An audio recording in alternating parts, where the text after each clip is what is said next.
Alright, ladies and gentlemen, welcome back to the finals. You'll notice we're following a probe because he's nowhere near his own base. In the top left corner of the map from Carnegie Esports, it's the green Protoss Strintern. Strintern the intern. And in the bottom right, it's the yellow Terran. It's Inzane. Actually, I give it to Bly. I like Bly's intros because he was kind of, he's a bit cheeky with them, right? But like, it's like Team Liquids. I know what I'm doing, bunny. Yeah, he's gonna attach an adjective phrase to them. I like but them. I really, really like this choice from Strintern. I actually, okay, there we go. I like it if it's the soccer version. If it's the Zealot 2-gate, then I dislike it. But yeah, this is gonna be a bit annoying to deal with. Either one I would have been okay with, especially since it's, oh my god, it's a 14cc. Okay, so either one I would have been okay with. Although, hey, we did cast a game with 2-gate versus a 14cc, still one for the Terran. Yeah, but that was anyways, Thermal versus Hearthstone, and Hearthstone was playing like a dummy, in fairness. Sure. But the point is that he completely changes up the game from the series, from the last series. Like, the last series, he was completely defensive, completely macro-oriented. Oh, I'm sorry. I love that SCV scouts, and he's like, I'm gonna build this. Nope, never mind. Let's get out of here. Yeah, and unfortunately, you have all the minerals for command center, but even planting one on the high ground wouldn't be enough, knowing that both the stalker and his zealots are on the way. I like the double racks for this. Now, what I would really like to see, as soon as my sound, is gas to go with it. Not because he needs a tank or a medevac or anything, but a Reaper to actually be able to go across the map and counterattack would be just devastating if he could pull that off. But because he's not gone for gas and he's going for the 2 racks production, bare minimum, Inzane should be able to defend. Should. Yeah, with 2 Marines at a time. Oh, nice. And SV just barely finishing up the barracks there. It should be enough Marines, no problem, for what ends up being the stock. Repair, though. Okay, there we go. Oh yeah, well yeah, so it does still fit 2 SCVs, so he's good. Alright, before this gets too out of hand, I want to quickly shout out to MCon Wish. I think that's the admin of the tournament, isn't it? $10 donation, and it says Dutch Esports Fighting! And a big welcome to Lifar, who just subscribed to the channel. Oh, cool. Or Lil Far? Lyle Far. It's a little far. It's a little far off from how it's actually pronounced, Stricken. Is it a big far? No, it's a little far. Alright, so yeah, this the bunker was a great addition to this. The engineering block's kind of cute, but typically the nice thing for someone like Strintern is this attack, this proxy, this isn't a big all-in. This isn't, oh my god, you've risked everything putting it on the line down here. Worst case scenario, you walk your units away, you've lost the gateway in a pylon. It's really not that bad. Well, it's especially important that he didn't just be able to go back home and get his own expansion.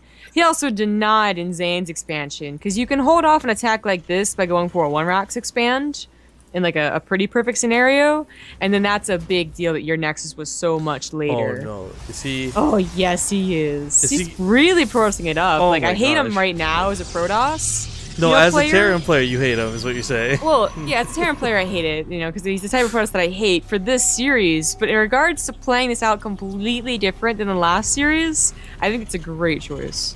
No, I concur. I think that this is something Inzane. The problem I think a lot of Terran players have is they tunnel vision, but he's getting the turret up. He's got lots of Marines produced, and even if he was focused on the front, I think he's okay. Yeah. I mean, even if Strintern does this the second game and he loses 2-0 because he was so cheesy, in the grand scheme of things, I think it's a pretty cool thing to do. But I think if he does lose this game, which I think he will after this proxy oracle as well, he fails. If he just goes into a macro game, he still has that confidence from the last series. I mean, like, oh, I won macro game, kind of no problem. So. I just had such a brain fart. I just thought to myself as we panned over, like, how did he get that turret anyways? He didn't put an engineer. Oh yes, he did. This is if they're really thinking about the game. Strintern might recognize, like, wow, why did he finish it? He just missed micro. What a noob. Or maybe like, oh, he made a turret back at home. Oh, okay then. So hopefully his oracle just won't run into it and die. It doesn't. Well, yeah. It just won't die, Rifkin. It's an oracle. Get that speed boost. You can't say things like that, because now you know that I'm petty enough to like follow this thing for the rest of the game. Wait for it to die and be like, ha! Idiot! I told you! Yeah, I do know. But finally, Strintern throws, you know, he's about to finish up the Nexus, I guess, so he finally threw down after killing that engineering bay. He's going for a robo, and he's going to try and mac her out of this. The Oracle, unfortunately, just won't have any opportunity to get any SCVs. It'll be annoying, I guess. It'll kill like an SCV building a factory, building a starport. But doesn't even kill the supply building XP. Oh, wrong again, Zombie Grub. Nah, I agree. Like, it does kind of suck that you invest into something like this, because it's not. Let's not forget, like, it's not just the Oracle; it's the Stargate. Now he's following this up with a Phoenix, and I don't know if he'll go like full into Phoenix, like he'll go 3 to 5. But even just 1 is kind of nice, because one of the things you kind of expect out of Inzane is, all right, I've defended, I got my medevac coming, I'll go for that drop, whether it's Widow Mines or Marines, and that's where the Phoenix really comes handy. Yeah. So I like they didn't just completely negate. Like, he's actually getting use out of the Stargate, even still. Ooh. Oh, yeah. Plus Marines in it. Yeah.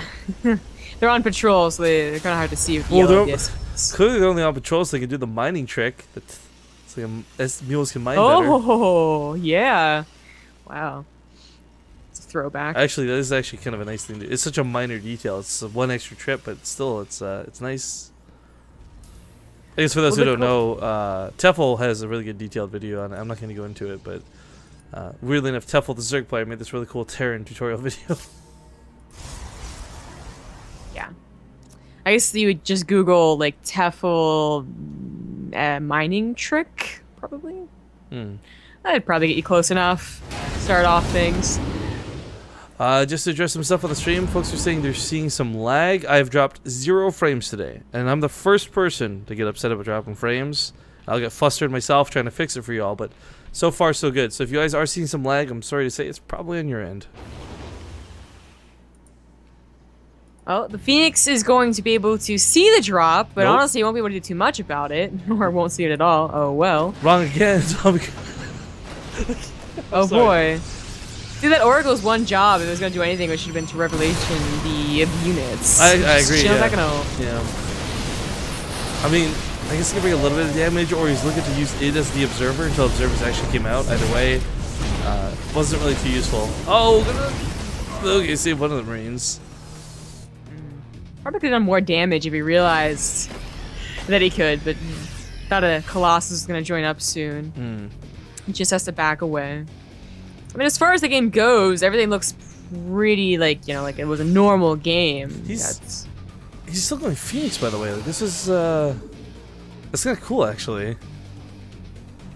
Gonna try Phoenix Colossus, and we saw that with Jade, but Jade again played the end game, you know, Phoenix Colossus, I think pretty poorly for reasons X or Y. But if Strintern can play it really nicely, you know, very defensive, get to a third base, get a storm, he'll be able to do pretty well. But Inzane's economy is really starting to get a boost here. His production's all finished up. He's getting a 3rd CC and 2 more barracks. His upgrades are all supposed to finish. He's been some combat shields for a little while. And that's just a big army. I mean, the second Colossus is going to pop out in the nick of time, and a couple force fields will stop this from pouncing on him. A couple force fields will stop that from... Okay. It helps a little bit. There's so many Marauders. That's him, though. Yeah, he just gets right on top of it. Phoenix coming a little bit late. I mean, honestly, all they'd have to do is grab the Marauders and just take them out of the fight, so the Colossus did not get focused down like that, but too little, too late. The footnote overcharge might stop this. Oh, these one of mine hits. Oh, scumbag here where they are. Medevacs, rip. Yeah, he did so much damage though. It took out the Colossus. He reset the Colossus count. Did you always set their medevac count and I guess encounter with the Phoenixes? But I would put that better for Inzane. He was about to take his 3rd CC. He also killed about 18 probes in it too. Let's not forget. So Strintern's down pretty bad as far as workers go. Yeah, that's right. So we'll have like a Colossus pop out, and then like 2 Stalkers. It's like, yo, the armor traits were alright, was slightly better for this guy, but like also and additionally, he got wrecked. So that, you know, I was really the Phoenix were so late to come into the play. I'm wondering like if it was that Strintern maybe forgot he had them because they were off in like the top, rallied up here in the middle of nowhere, or if he was trying to hide them on purpose. Either way, it was really unfortunate those came so late because they really could have made such a bigger difference to that fight. I just think that they shouldn't have gone that way at all. The force was supposed to come down on the ramp, buy time for at least Extend Thermal Lance to finish. And then the game goes on for a while longer, and he still has a chance to just kind of be like a turtle Protoss and bring it back. Look at this good guy Hearthstone, by the way, hooking everyone up with that Tefl YouTube video link. Hearthstone, I think, was originally scheduled to play for one of these groups, but Jonah took his place instead. Oh, okay.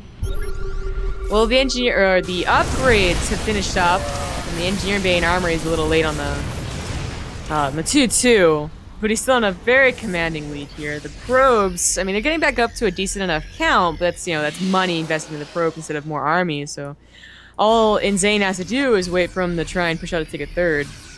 Or alternatively, drop the main. He could, but with Phoenix out, I guess he's afraid. Yeah, I mean, I don't blame him for not. I'm just saying, there's like there are options other than just waiting for the Protoss to mess up. It's not even messing up though. Like it's like he literally has to take a third at some point.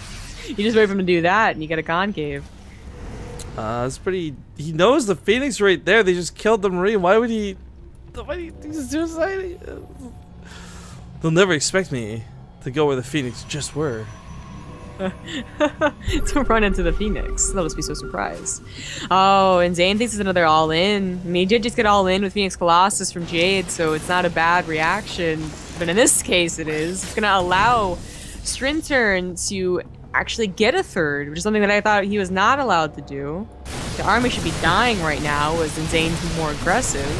No. No thirds for you. Basically, yeah. It's still a pretty bad position for Strintern, who has no upgrades. His army is still pretty small. But to get a third, to have Inzane so like scared that he may even finish +1, this is not something I think was going to happen. Yeah, plus his probe counts recovered thanks to some chrono boosts. I mean, this is... I am now a little bit worried for Inzane. Like, he's almost let his opponent get way too much time. I swear, like, if Storm's complete for this game, Inzane's just going to be punching himself more than anything else. Yeah, yeah. Or punishing. Now, luckily, not punching. I guess you could punch yourself yeah, to sure. punish yourself, so there you go. Yeah, exactly. But he'll, he realized fairly quickly after he built all the SAG-G that it was not, in fact, an all-in. So he's salvaging bunkers, and he's going to try and really ramp up the pressure, realizing his mistake. So main drop, plus attacking the army. I'm not sure Strintern can deal with this. Did his mothership port die? No? I don't know where it is. He's technically third right now. Yeah, it's natural, actually. Oh, well, it's just chilling. It's just chilling there, because why not? Oh, SimCity actually played against Strintern. I didn't even realize. I was like, why is Colossus not getting involved with the fight? They have to go all the way up and around. Oh, God. Oh, God. Well, Inzane will take game number 1.